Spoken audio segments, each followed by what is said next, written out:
Namaste. My name is Amok and welcome to my podcast.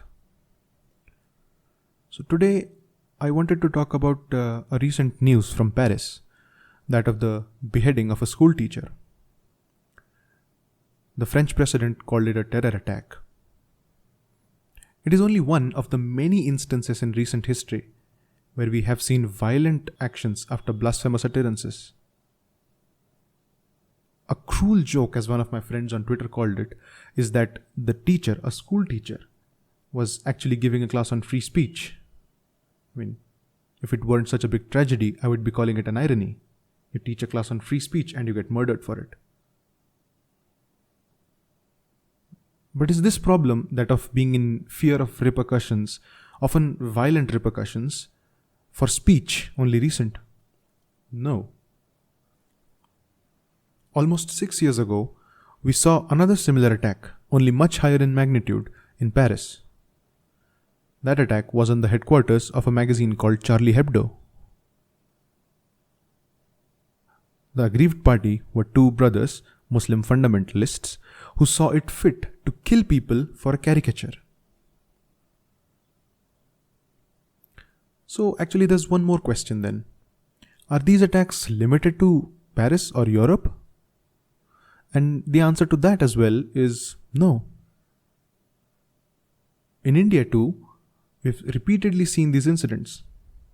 We remember how a part of Bengaluru saw a riot-like situation where a police station was burned and several vehicles were damaged. Thankfully, the police were issued shoot-at-sight orders, which led to the tragic death of 2 people and about 110 arrests. But the matter didn't go further than that.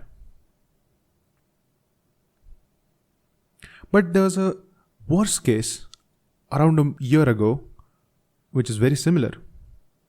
The murder of Kamlesh Tiwari. He was murdered, surprise, by a Muslim fundamentalist for writing obscene things about the last prophet of Islam in response to some obscene things said by another Muslim about some Hindu gods. And all sorts of defenses are given for these murders. Even the condemnations are conditional and colored with apologia. More audacious are statements by popular leaders of the masses. For example, Asaduddin Owaisi. He warned Kamlesh of dire consequences for words and images. And that same man, Asaduddin Owaisi, has been defending his younger brother for hate speech.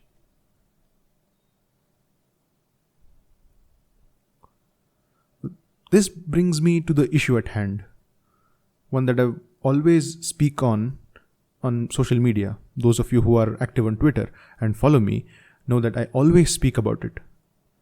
And that is the absolute necessity of the ability of being able to speak our mind irrespective of what others may think about it. The origin of the problem discussed here lies in the fundamental conviction, in the belief that certain words or expressions are so far out of the domain of social acceptability that the only punishment they deserve is death. I mean, think about it, really.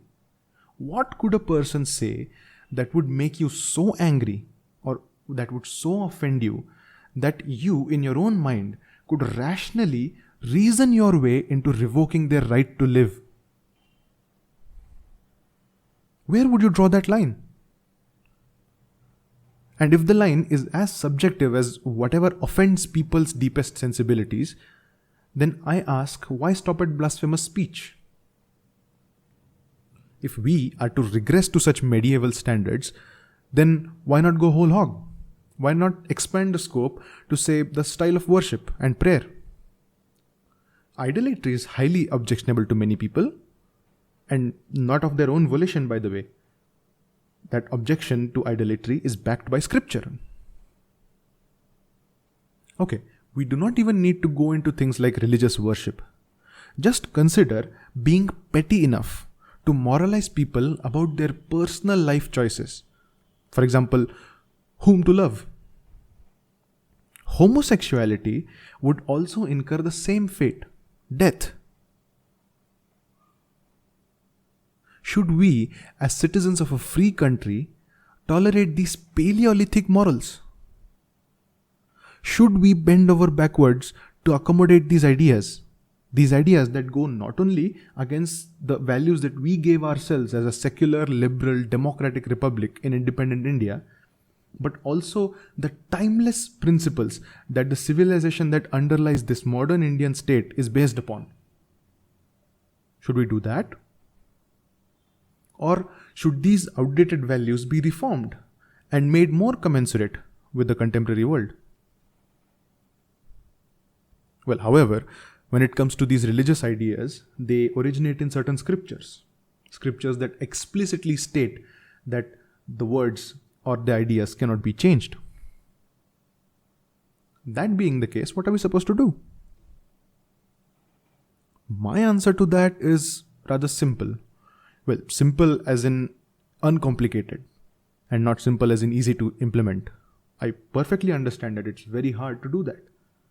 But I think, and I claim no credit for coming up with this idea, I think that we must strike a distinction between a faith and its practitioners. A faith is a set of ideas.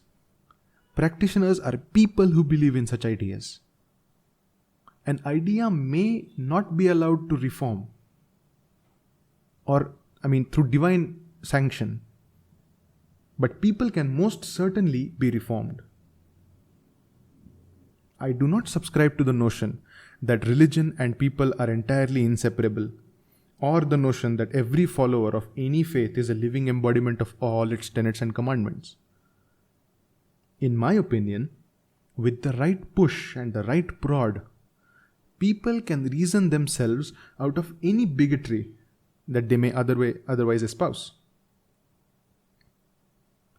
I hope, in my own stupidly optimistic bubble, that this actually sparks a discussion around exactly how radicalized some sections of the Muslim society have become. The onus on deradicalization lies with everyone. Moderate Muslims must take the initiative. They must come forward and offer a different pathway to people that might go astray. And since it affects us all, we all have skin in the game. That's why we all have a role to play. The least we can do is during our Twitter exchanges or exchanges in real life when we speak to each other is to stop the urge to paint all Muslims with the same brush as a small section among them, that is the fundamentalist elements. Muslims must be brought to the mainstream culture of India and integrated into it. Well, they have to make certain compromises with respect to their religious ideas, since those ideas are blatantly antithetical to the values of secularism, or even something as basic as mutual respect or universal brotherhood of man. But this attempt does not appear to be a vain effort. One must keep in mind that the Triple Talaq bill was passed with much less of an uproar that would be expected considering what experience we have with the Shah Bano case. In fact, many women among the Muslim community itself welcomed the move. I personally do not blame Modi ji as much as I would probably blame others for trying to pander to the Muslims to whatever extent he does with scholarships and with subsidies and everything. That political capital is needed. It is needed to make any kind of change happen in Muslim society so that they are more receptive. He has to earn their respect and quell any reservations or misgivings they may have about him. Because if there's anyone who can make this happen right now, it is Modi ji. However, we must also realize that a top-down approach will not help. We all have a duty to give those adrift at sea a compass and lead them back to the shore. I realize that this is not easy to do and that it certainly needs a lot of patience, but it must be done. Muslims must be given a fair chance, a genuine chance, considering what they have to leave behind and how much of a hold it has over them.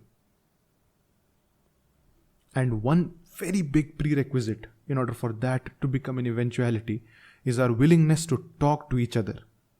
Our willingness to talk to each other about really contentious issues like fanaticism, like radicalism, calls to all sorts of jihad, Some even include love jihad in that, or even equal status for women in society, and all of these contentious things.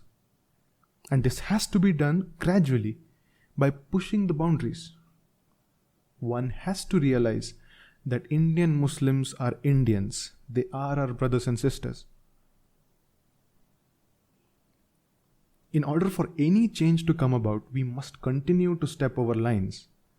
Yeah, but we must be careful that we don't step over any lines so far as to alienate people where it is unwarranted. Yeah, there are some cases where alienation is a price to be paid. For example, if you consider a situation where you do a risk-benefit analysis and the benefits outweigh the risks, then you have to take that risk. You have to risk offending people in order to make a larger point. That's what Modi ji did with cases like triple talaq. But if we want to start any reform, it has to be done incrementally. It cannot always be done suddenly.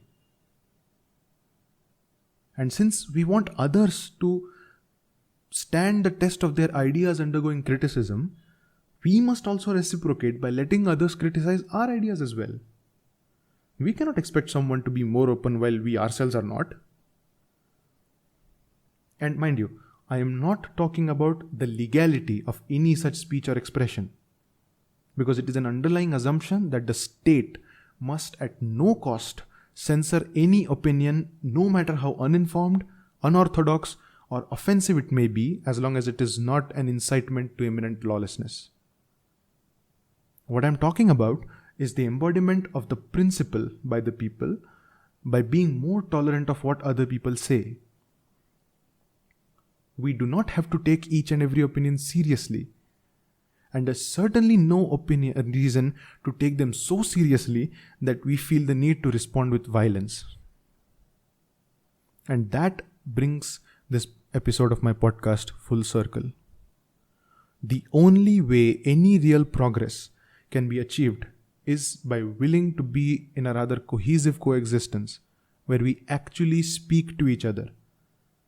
And to do that, we all need to agree that free speech is absolutely indispensable for our society to function smoothly. Yeah, blatant insults or deliberate denigration of religious ideas or gods is collateral damage that we must pay in return for genuine criticism. Either way, anyone who wants to have an honest conversation would not resort to such juvenile antics anyway. It is off-putting and it's a huge red flag which indicates that such a person will add no value to the discussion and is best ignored. But it is only via discussion and dialogue that we will find an answer to extremism. We must fight ideas with better ideas. And that is how we desensitize people and make them more receptive to criticism. This attitude of not listening to what one doesn't like is childish. And it actually points to a deeper problem in society, that the society needs a paternalistic authority to protect them from evil words. I fundamentally disagree with such a worldview. I believe that if people are given the possession of all facts and ideas, that they can and will make a right choice. It's a cliche, but I'll say it. Sunlight is the best disinfectant. I'll give you a little anecdote. So in the UK, there's a party called British National Party. In 2008 or 9, one of their members was called on a very popular program on BBC. This party is far right and it's considered by many people to be fascist. It's a far right wing party. There was an outcry that why is BBC giving a platform to a racist and fascist party member? Many people were not happy with the BBC for doing that. What happened was that person belonging to the British National Party was allowed to speak in that program. Many people saw that, regular BBC audience. And a year later, during the general elections of the UK, and even in the local elections of UK, the British National Party was decimated. It was destroyed. The party leader himself called their performance as disastrous.